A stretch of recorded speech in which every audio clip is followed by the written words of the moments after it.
నందమూరి బాలకృష్ణ హీరోగా దర్శకుడు బాబీ కొల్లితో తన కెరీర్లో 109వ సినిమాని అలాగే తన కెరీర్లోని మరో బిగ్గెస్ట్ యాక్షన్ డ్రామాగా ఇప్పుడు చేస్తున్న విషయం తెలిసిందే. ఇక ఈ సినిమాకి ముందు బాలయ్య కెరీర్లోనే హ్యాట్రిక్ విజయాలు ఉండటంతో దీనితో మరో హ్యాట్రిక్కి నాంది పలకాలని నందమూరి అభిమానులు ఆశిస్తున్నారు. ఇక ఈ చిత్ర షూటింగ్ మేకర్స్ వేగంగా కంప్లీట్ చేస్తుండగా సినిమాకి రిలీజ్కి సంబంధించి కూడా లేటెస్ట్ బజ్ కూడా ఒకటి వైరల్గా మారుతుంది. దీని ప్రకారం మేకర్స్ ఈ చిత్రాన్ని మే రిలీజ్కి తీసుకొస్తున్నట్లు తెలుస్తుంది. మరి మే నెలలో ఎప్పుడు అనేది ఇంకా క్లారిటీ లేదు, కానీ మే ఎండింగ్కి అలా ప్లానింగ్ చేసినట్టు.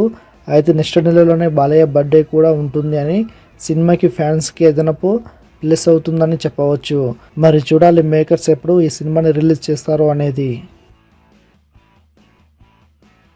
మరిన్ని అప్డేట్స్ కోసం మన ఛానల్ని సబ్స్క్రైబ్ చేసుకోండి.